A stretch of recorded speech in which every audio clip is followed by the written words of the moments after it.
ধরনের three piece dress, নতুন পুরাতন ড্রেস তারা রেখেছেন এবং কাস্টমারদের ভিড় আমরা লক্ষ্য করছি একদম প্যারিস এই শপে অনেক কাস্টমার রয়েছেন। আপনারা দেখেন এখনও কিন্তু তারা ভিড় ধরে আছেন পুরো দোকান জুড়ে। তা আমরা আজকে মধুবনের প্যারিসের অবস্থা এবং পরিস্থিতি আপনাদের কাছে উপস্থাপন করছি।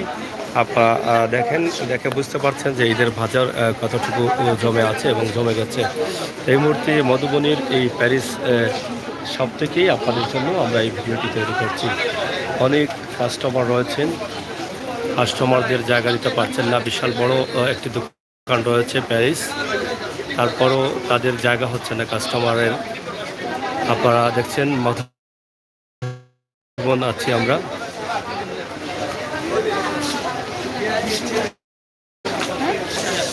প্রচুর কাস্টমার।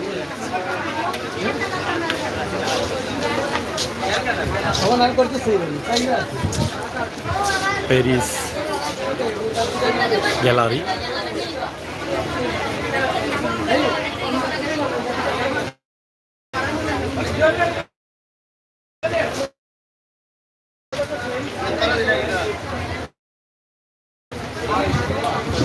প্যারিস গার্মেন্টসের যে ব্যবসার অবস্থা আপনারা দেখেন। সকাল থেকে কিন্তু তাদের দোকানে, যদি অন্য অন্য দোকানে কোনো ধরনের ভিড় নেই, কিন্তু তাদের দোকানের কোনোভাবেই কোনো কমতি নেই। এখানে কাস্টমারদের চাহিদা মতো অনেকগুলো কানেকশন রয়েছে যেগুলো তারা দিতে সক্ষম হচ্ছেন, যার ফলে কিন্তু এখানে ঈদের শপিং করার জন্য কিন্তু সবাই এসেছেন।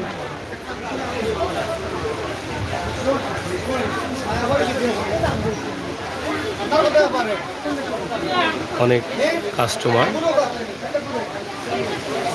কাস্টমারদের কমতি নেই।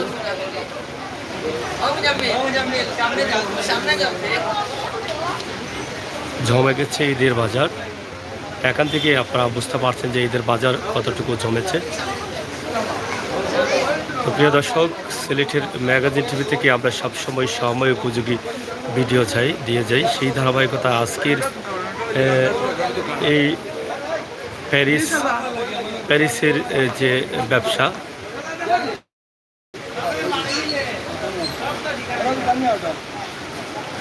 রুমেল ইঞ্জিনিয়ার অসংখ্য ধন্যবাদ, জালাল অসংখ্য ধন্যবাদ, মাহিদ চৌধুরী অসংখ্য ধন্যবাদ আপনাদের। আপনারা সাথে থাকুন, উপভোগ করুন আজকের এই ভিডিও মধুবন মার্কেট থেকে।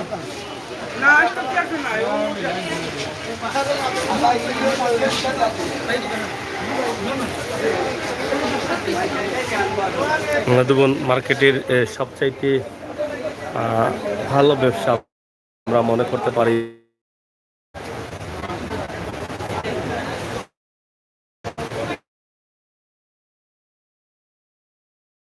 তো প্রিয় দর্শক, আমরা আজকে মধুবনের প্যারিস গার্মেন্টস থেকে আপনাদের জন্য এই ভিডিওটি তৈরি করলাম।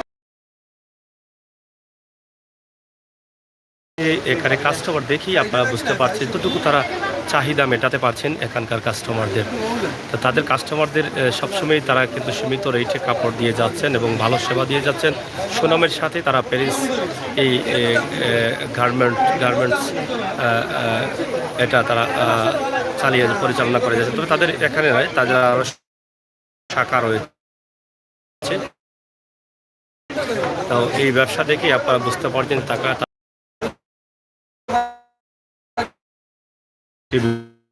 ভিডিও দিলাম। পাশে দোকানগুলোতেও ব্যবসা জমেছে আপনারা দেখছেন। সবাই ভালো থাকুন, সুস্থ থাকুন, নিরাপদ রাখুন। আর আপনার পছন্দের ড্রেস কিনতে চাইলে আপনি মধুবন প্যারিসে চলে আসুন। সেই দাবি রেখে আমরা বিদায় নিচ্ছি। আল্লাহ হাফেজ।